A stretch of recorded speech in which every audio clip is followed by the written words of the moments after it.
We'll begin. My name is Birdie Cunningham, and I've been on campus for about 11 or 12 years, somewhere in there. And I work as the health educator in the Wellness Center. So we're down in the lower level of Coach Commons. I don't know if that makes sense to you quite yet, but it will. And it's myself and student workers, grad student, and then the other half of the department I work in is student health service. So we work on building a healthy community on campus. And I work with students. I have the student workers, and then I'm out on campus doing different programming and different marketing and getting students to live healthy lifestyles. So I don't really get an opportunity too often to meet with parents and talk to parents, although I do get phone calls every once in a while because we do an online educational course. So if your student has an alcohol violation, they go through this online education course, and I get phone calls from parents. What is this wellness charge I have on my son or daughter's bill? And without saying directly, sometimes they think it's for massages and stuff. But we have those kind of conversations. So you might talk to me in the future in those areas. But other than that, I really don't work with parents too much directly. And so I really enjoyed the opportunity to be able to come here. And it's our first year doing this presentation. So it's been really fun, actually, and quite the privilege. So when I was developing this, I put it all together, and then I was trying to think of how I could relate to you as parents, because I really work with students here. And I thought about possibly putting up my two kids, but they're so young. They're only 2 and 3 that I didn't know if you'd think we were on quite the same playing field. Though I do think some of the challenges around sleep could be similar. But then I realized, what I do get, or what resonates with me, is when you are going to be bringing your student to campus, even if they're living at home, but on some level you'll be bringing them here and leaving them here in our care, and that resonates with me. I drop my kids off every day at daycare, to come to this job, and having an environment that's really supportive of them and encourages them to make healthy choices and learn from their choices, even if they're different at our different ages, it resonates with me. And so I hope I hope there's something you can take from this presentation. I'm sure there is, but and I hope it works out. So this is what I'm going to do, is talk to you about how we work with students and develop healthy lifestyles and encourage them to be healthy on campus. And this quote really plays a huge role for us. The director of the health service area and wellness center, her name is Madonna McDermott, and it's quite the perfect name, I think, for working at a college campus, or our campus. But she really loves this quote, and so I put it in the presentation, and I think it's really true. Without health, our students are going to struggle, and they need to be healthy to succeed academically. And so we do all sorts of different programs and encourage them. So to kind of take a step back and give you like an overview of what we do, I don't think students on campus have any idea of all the different work that we do behind the scenes. And basically what I do is public health. I just happen to do it on a college campus. It's a total dream job for me. I love working with college students. They're so great. And so I use the basic public health framework. And one of the framework I use comes from Healthy People 2020. I don't know if you know of this document, probably not, but it's put out by the U.S. Department of Health and Human Services, and they put it out, and then all the different organizations across the United States looks at it, at the goals and the objectives of it, and that's how we align. A lot of organizations align with how they're going to work to get people within the United States healthy by 2020. So the last document was Healthy People 2010. So every 10 years they come out with this new document. And then the area I work in, we have a national organization, and they're called the American College Health Association. And so we have annual meetings, and everything. There's plenty of me running around at other campuses. And they look at that document, Healthy People 2020, and they pull out what is relevant for college students and put together a document for institutions to use, and it's called Healthy Campus 2020. And then what I do on campus every couple of years is I put out 2 surveys. And one is called the CORE survey, and it looks at alcohol and other drugs, alcohol, tobacco, and other drugs. And then the other survey that we put out is called the USD Student Health Survey. And that looks at the health of our students on all the different topics other than alcohol, tobacco, and other drugs. So we get this wide range of information about our students here at St. Thomas. We can look at them and compare them to other institutions like us. We can compare them on a national level, but I also can start to see trends and stuff, and helps me determine what kind of programs we can do. And so then I take that data from those 2 surveys and I align it with Healthy Campus 2020, make goals, objectives, and then bring them to the student workers, and we develop different programs and everything based on our data. So that kind of like happens behind the scenes and kind of puts us where we are headed. And so what I did was when I get all this data, I kind of look at it for a very long time, and then I start clumping it, and what I figured out is I can put them into 5 different leading health indicators. And these 5 leading health indicators kind of determine the scope of the work of what we do. They're alcohol, tobacco, and other drugs, mental health, and that consists of everything you think off maybe at the top of your head, depression, anxiety, all that kind of stuff, but it also has under there stress, sleep is huge for college students, all those different types of health areas are under mental health. Physical health is the clinical side, so a lot of what Madonna and her staff and her work is all captured under here, so we could look at vaccine rates, what else? Cold and flu, mono, all that kind of stuff. All that data is under physical health. Overweight and obesity, under that area is nutrition. If our college students are eating healthy, how can we encourage them to eat more healthy?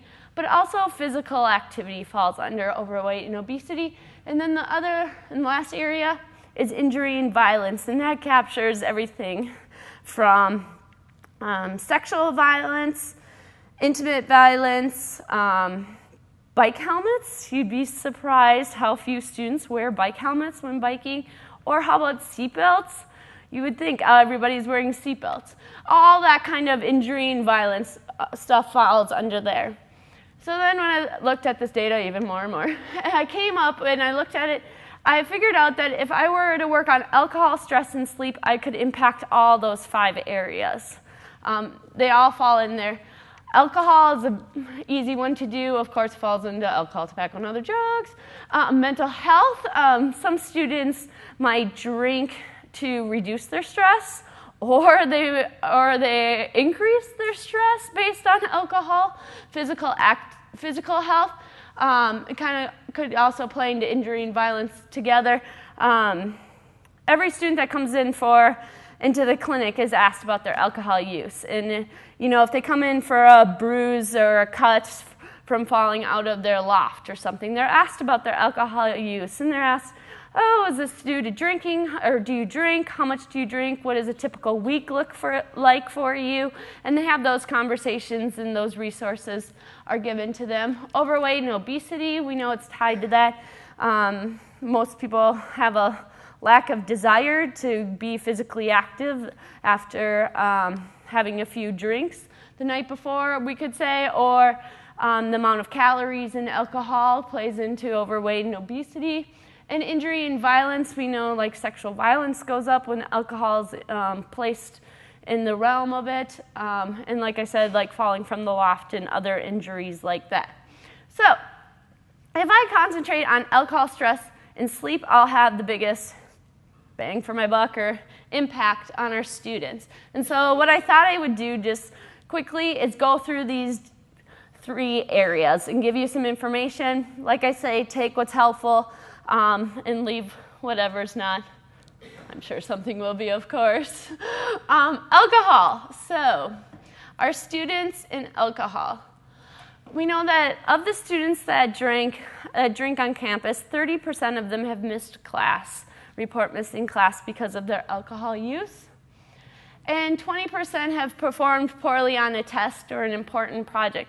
So we know it's impacting their academics. And so what I thought I would do is give you some just helpful hints on what you can do as a parent around alcohol. And I'll tell you what I tell students or the conversations I have with them, and you can tweak it or not use it, whatever you'd like. But what I can tell you about alcohol is it is illegal on campus. It's not like we have this little area in St. Paul where if you're under 21, you can totally drink or something. It is illegal here on campus, and so that is our message. If you're under 21, you don't drink. However, if you do choose to drink, we want you to be safe and do it in a healthy way. And so we want to give you resources and give you knowledge and give you ways of doing it in a healthy way if you make that choice. And not all students make that choice by any means. There is a percentage of students on campus that choose not to drink. There's also a large majority. I would say the majority of students on campus make the choice to drink in a healthy and safe way. And then there is the percentage of students that choose to use or misuse alcohol or use it in a high-risk ways. When I talk to them about this large, sensible majority making healthy choices, I sometimes will talk to them about, let's say you go to a party or a gathering, whatever you want to call it, and you go to this party and there's 100 people at this party. It's a really fun party. And so you're at this party, and maybe 2 people are having a huge argument and causing a scene. Maybe 2 people are making out on the couch. Maybe 2 people are really sick. Somebody's totally flirting with everybody. And what else is going on at a party? Something else is happening. 2 other people are really trying to help somebody who is super, super drunk. Well, when they come back to campus or when they start talking about this party the next day, they're going to talk about one of these 10 people because it's what we do. It's how a culture gets built. It's easy to talk about one of these 10 people. Did you see so-and-so, blah, blah, blah. And so it gets this momentum going that's what parties are like here. In reality, there's 90 other people at that party. Maybe they were all drinking. Maybe some of them weren't. But maybe some of them were meeting their future partner. Maybe some of them were having one of their best nights of college life. Maybe one was meeting a best friend, having a good conversation. There's tons of other things going on at that party, but we tend to concentrate and focus our efforts on one of those 10 people. So it's easy to think and have it seem like everybody is drinking here because that's what you talk about. So help and encourage them to think of it in a different way. The college myths and around drinking. And then there it is about the drinking in a healthy and safe way. I often think about college students and alcohol if they choose to drink, and a lot of them honestly are coming to campus with already having some experience with alcohol. But so even if they have come with that experience or they're going to have that first experience here, if they choose to drink, they need to develop a relationship with alcohol. And it's a hard one to figure out at times. You know, they're going to have to figure out, what does 2 drinks feel like to me, or what compared to what 4 drinks feels like to me. And maybe at 4 it's not great, but at 3 I'm doing good. I don't do things I don't regret. I don't say things I wish I didn't. I don't flirt with people I wish I didn't. All that kind of stuff. And they're going to have to figure out for themselves, what does that mean and what does that look like, and build that relationship. And if they might do that during college, or they might not, or maybe they already know that. It's all out there for them to explore if they choose to. And so in that realm, we try to tell them things that'll help keep them safe and healthy. Things like have a meal before you go out. Huge. It'll help you process your alcohol slower.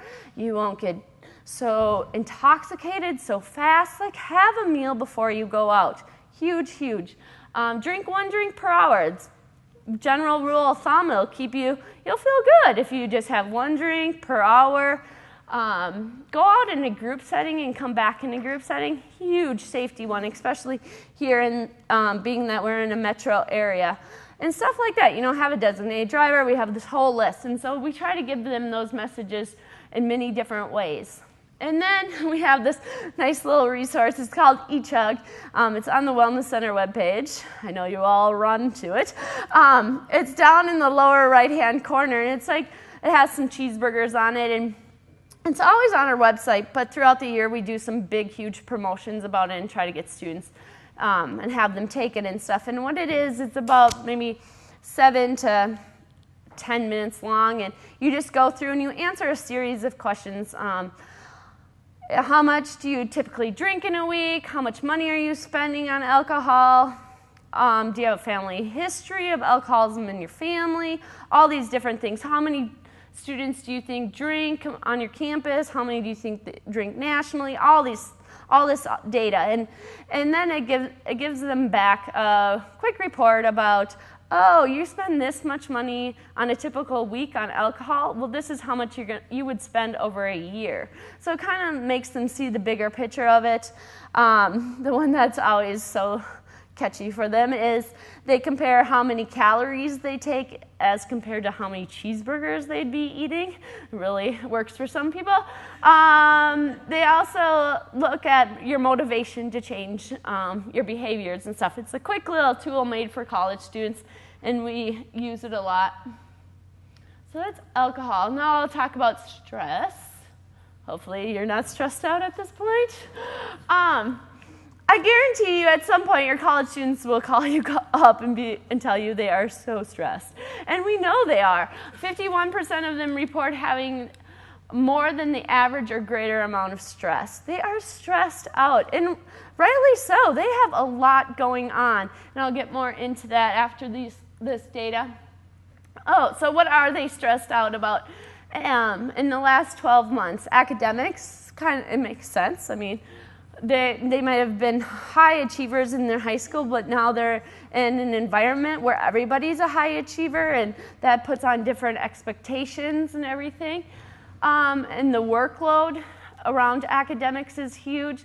Finances, that one was a really big surprise for me, so we've been doing some more programming around finances and what does that mean. Sleep difficulties, I'll get more into that because that's one of our top areas.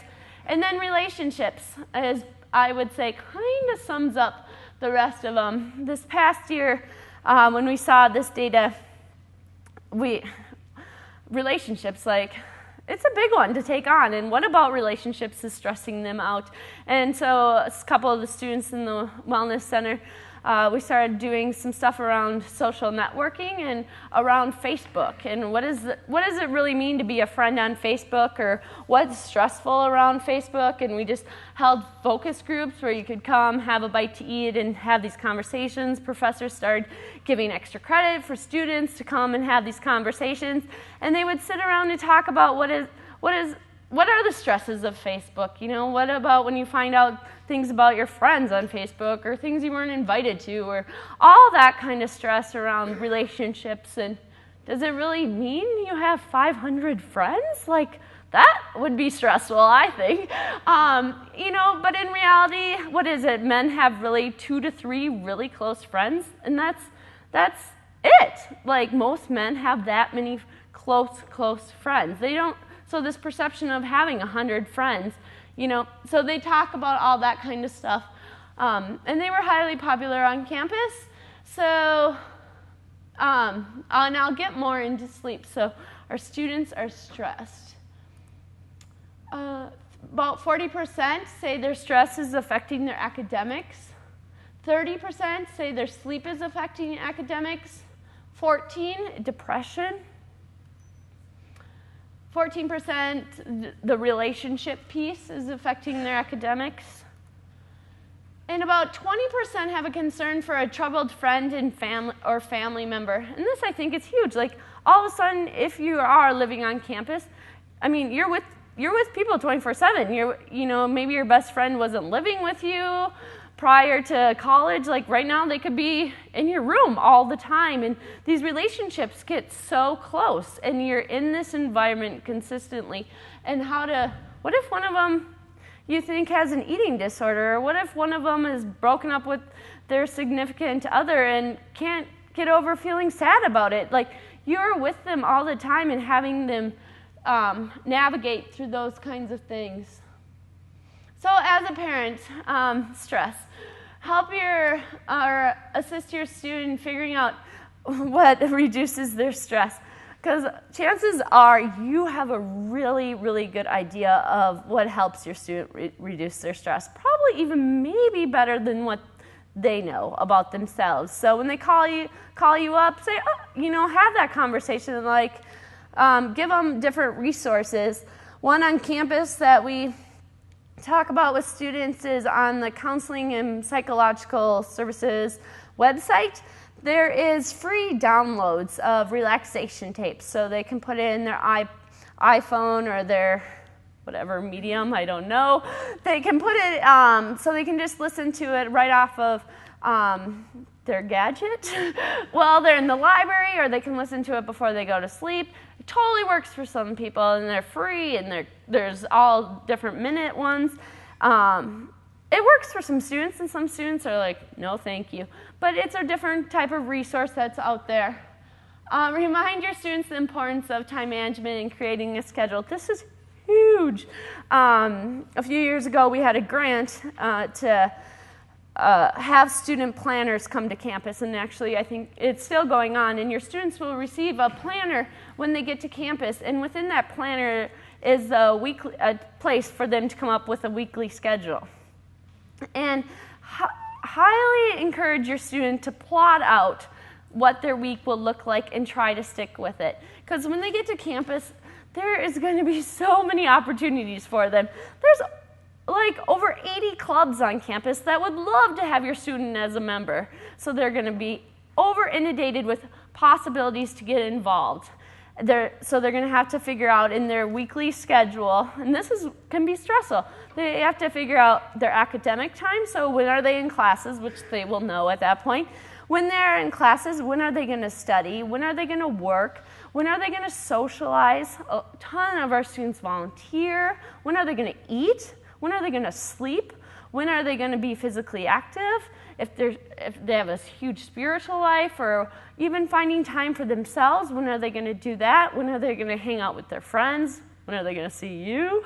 All this type of stuff. They're going to have to figure out and muddle through it and come up with a schedule. But if they can stick on a schedule, it will help them out immensely. And one of the number one things I think it's huge. If your student could get up at the same time every day, huge, huge success. It'll help them out. There's a professor and I worked together last year, and her name is Roxanne Pritchard, and she's on campus, and she does a lot around sleep. She's done huge sleep studies and stuff, and so her and I partnered together, and we did this. It's called the Breakfast Club. I know, you're all jealous. So the movie, come on. So we did the Breakfast Club, and what we did was students could come.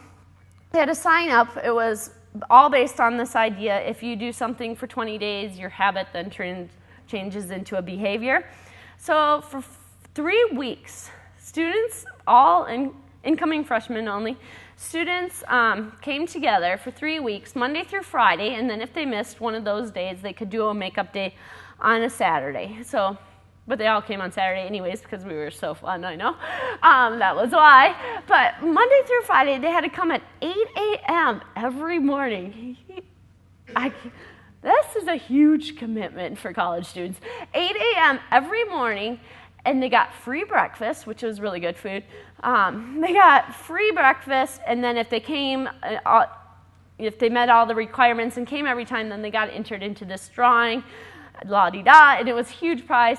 But, and then what they did was during those times in which we met with them, they received information on those different areas that stressed them out, and then I threw in a couple extra topics like alcohol and stuff.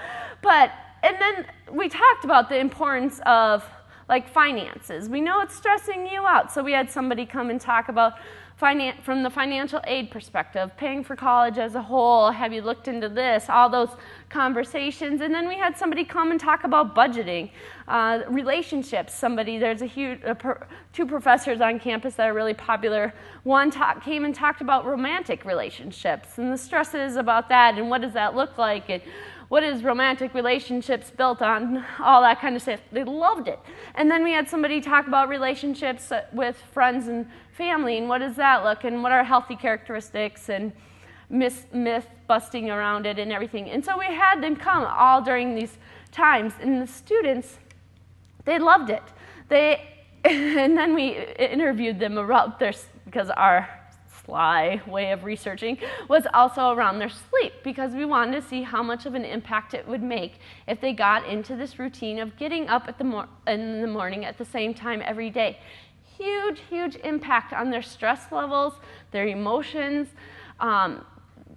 They were completely different people by the end, and we videotaped them, and it's quite funny. One kid that I love, at the beginning of before the study, he would wake up on Tuesdays and Thursdays at noon for his 2 o'clock class, and then on the other days he wouldn't get up until 2.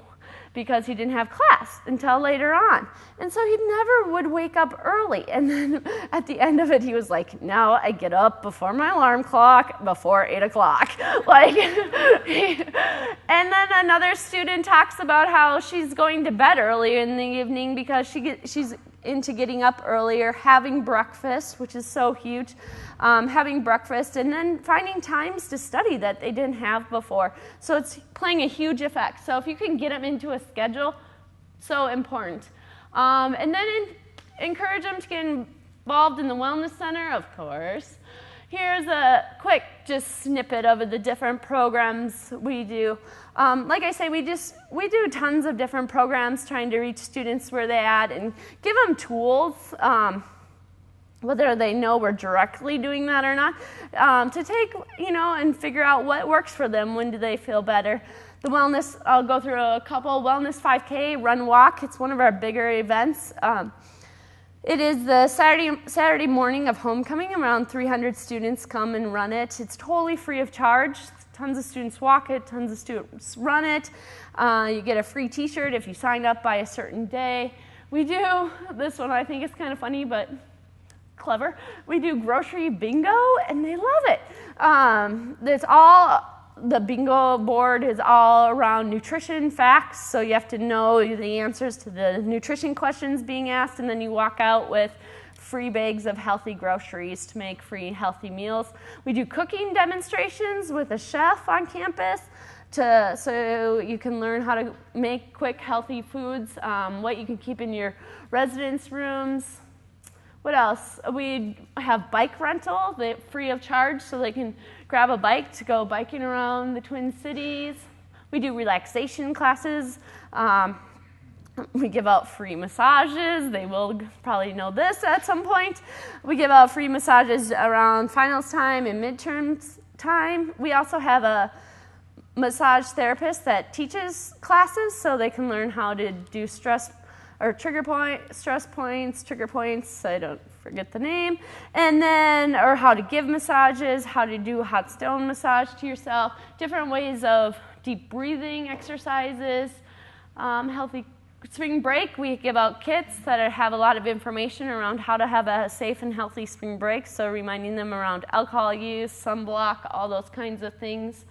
And then we just have different health campaigns and just a ton of different stuff going on. And then health service is also, I think it's one of the best resources on campus. I'm probably impartial because it's the other half of the department I work in, but it is literally a full service clinic, and you'll hear more about it at your next presentation. But I say it's a full service clinic. The only thing we can't do is x-rays. There's nurse practitioners, there's family medicine, there's a psychiatrist, there is sports medicine. If your student doesn't play isn't a varsity athlete, but is out for a run along the river or wherever and gets injured or feels like they pulled a muscle, they can come in and see a sports medicine doc. They can do physical therapy there, all sorts of stuff, maintenance, medication maintenance, everything. So they're worth taking advantage of. And then sleep. Well, we've kind of talked about this, but here's some interesting data. You can see where you fall in here. You probably know how you're doing yourselves. But only 7% of our students feel like they get enough sleep every day of the week. So few students. And I think sleep for students it's an easy one to shortchange yourself on without realizing all the impacts, because you don't realize how important sleep is until you're really doing it well for a few days, and then you really feel the impacts of it. And so it's easy to shortchange yourself. 37% report having sleep difficulties. 93% of them report being sleepy during the daytime. Huge. And this is while they're studying. 43 have extreme difficulty during daytime activities. And about 30% have said it's traumatic or have a very difficult time with sleep. It's a huge amount of our population is struggling with sleep. And about 5% have been diagnosed for, not about 5% I should say, have been diagnosed for insomnia. And so here is the different negative health consequences, and we can see it here. It totally plays into their stress. It plays, I'm really falling in love with this area of sleep and becoming such a huge advocate for it and trying to get students to sleep well. I just read a research article that came out yesterday. Maybe you've seen this in the news. If you don't get an adequate night's sleep before getting a vaccine, or I've even seen it with flu shots, you can't as effectively create the antibodies. You won't have as many antibodies created in you for the vaccine. So it's hugely connected. And it affects their academics so much. If they shortchange themselves, if they stay up to pull an all-nighter around midterm time or before a huge test, they might do great on that test the next day, which is probably their goal. But then when they have the final and that same information is asked, they're not going to remember it as well because it hasn't been processed during their REM sleep because they shortchanged themselves.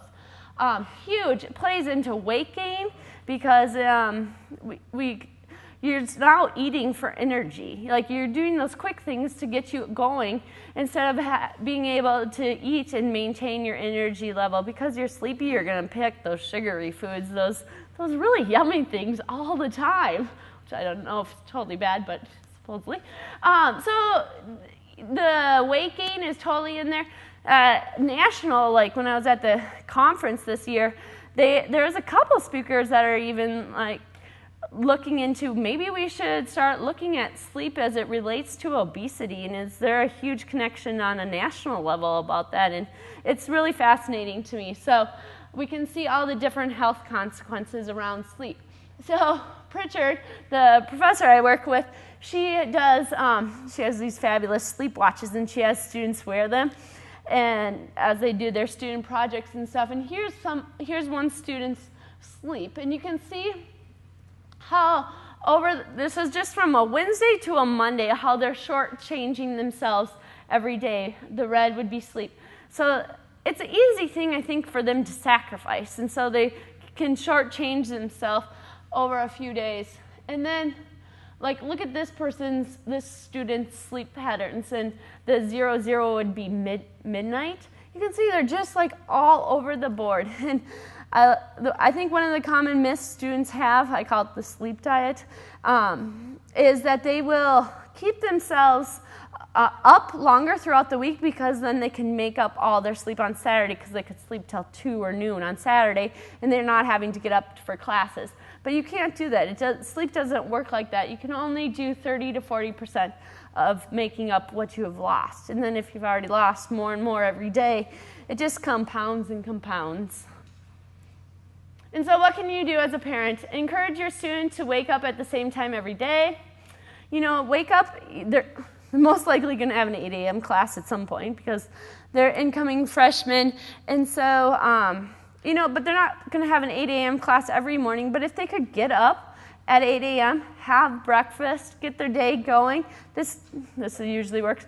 This doesn't mean they can't take a nap. I'm not a huge nap, I'm not yay naps, but if it means getting up and getting your day going and getting into a routine and going to bed earlier because you have to get up earlier, it will help them out and encourage them.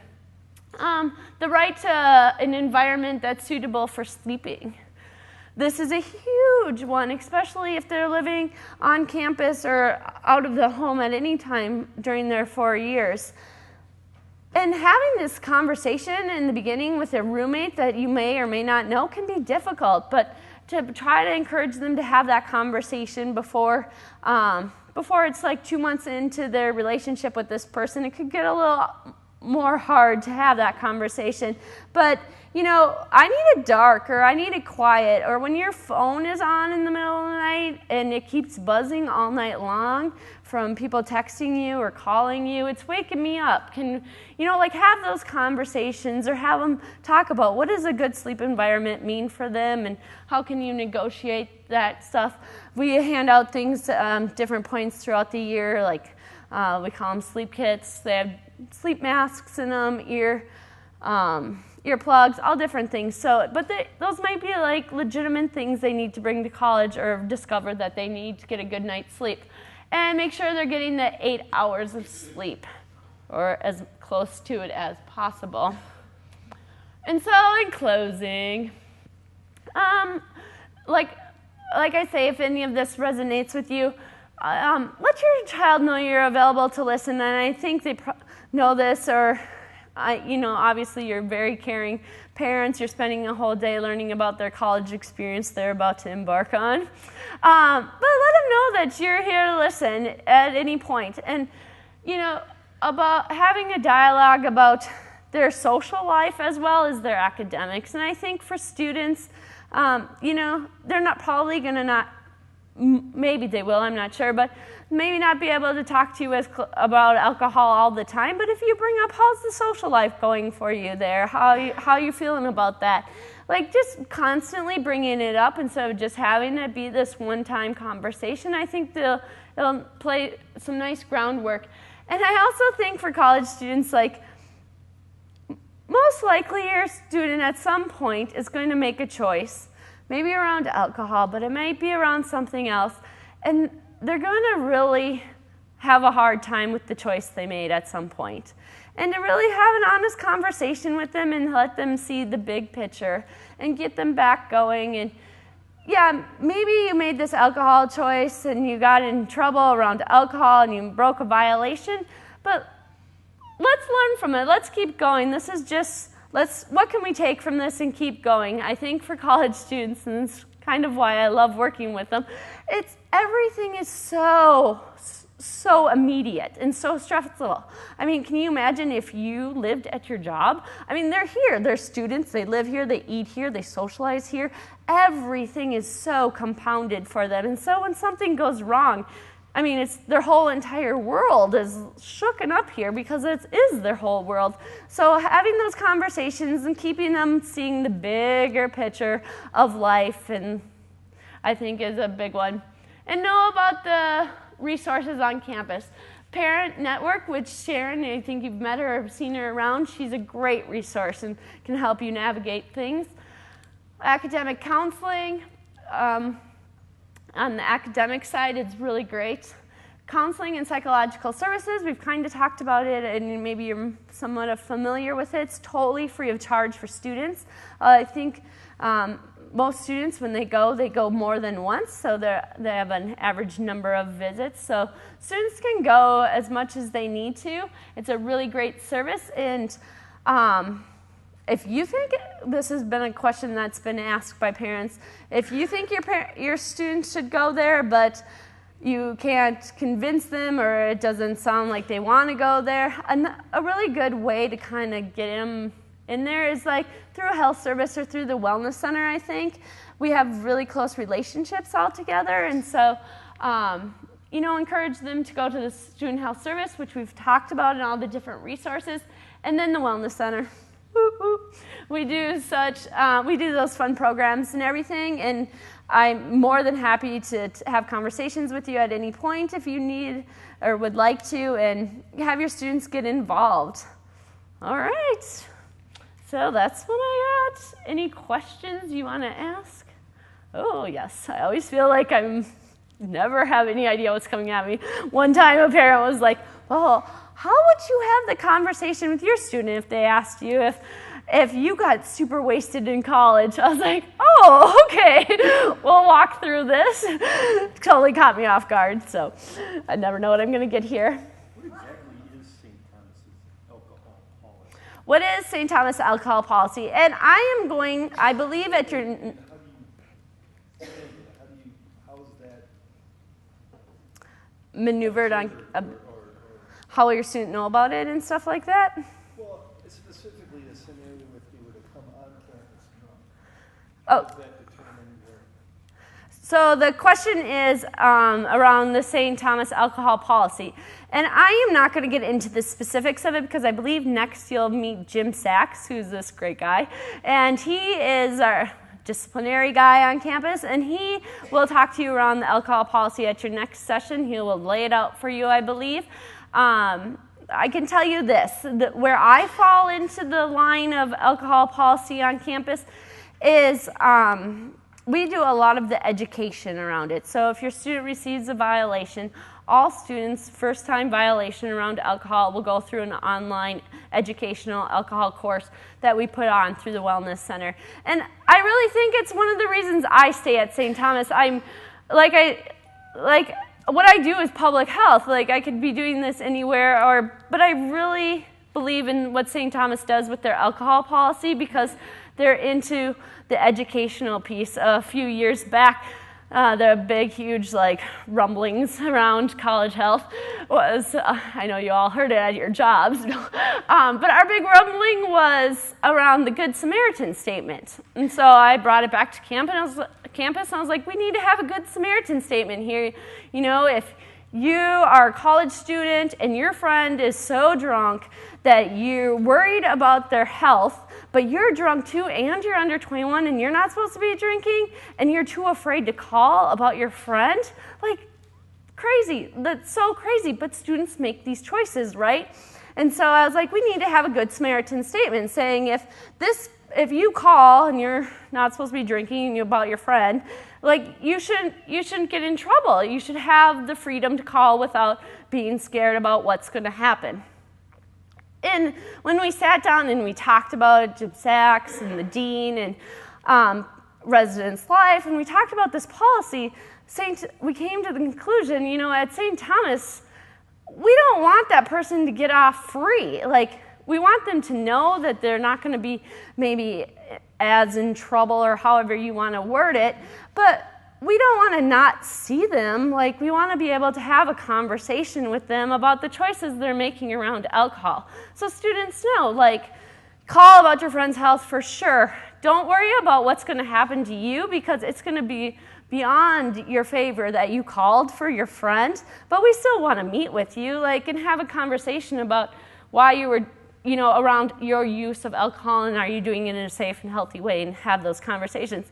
And that really, I think, is important, and it really feeds into the philosophy around alcohol here at St. Thomas. And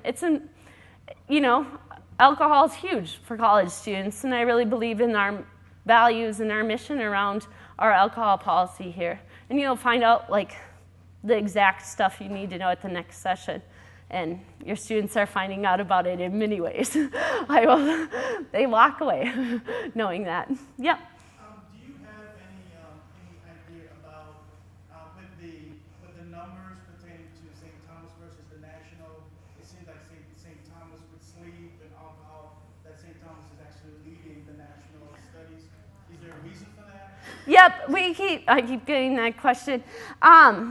And I would say the question is, we tend to be high on the data points. And I think there's this conversation that is around campus, and I think it's awesome. but I think it's also can hurt not hurt our students, but it can be like hurt our students. I'll say our students are really high achievers. They're super high achievers, and I think it plays into why they're not getting enough sleep. The amount of students that work for pay, the amount of hours they work for pay, or the amount of volunteering that they do beyond all their different things or requirements, they're really high achievers. And I think that's why they're more stressed out, why they're not sleeping as much. And I think that really plays into it. I think that's the type of student we have, which is great, but we just need to do it in a healthy way. You talk primarily about alcohol, which I assume is a problem here on campus since you spend so much time on it. But what about the other drug abuse? Tell me what we have in terms of other drug abuse that are commonly showing up here on campus. Sure. Talked about, I'll just record it. Talked about alcohol. What about the other drugs on campus? I can tell you this. St. Thomas students, they prefer alcohol for sure. Our national, compared to national, our level of marijuana, much lower than national. Tobacco use is even lower than national. Alcohol, I would say, is the choice by college for our campus. A very, very low super low percentage on other drugs other than, marijuana would be second, like you would find at any other campus, and then super low percentages on any other drug. Any other questions? So is there data that supports that? Because I think what the gentleman is trying to find out is, we emphasize the alcohol, but do you have data for the other drug use or not? Yeah, I have data on a lot of different things. I just chose to show you those because those are the biggest ones that impact our campus. All right. If you have any other questions, I'm totally around and would love to have conversations with you. And good luck on the rest of your day and with the big transition. All right. Good luck with all that.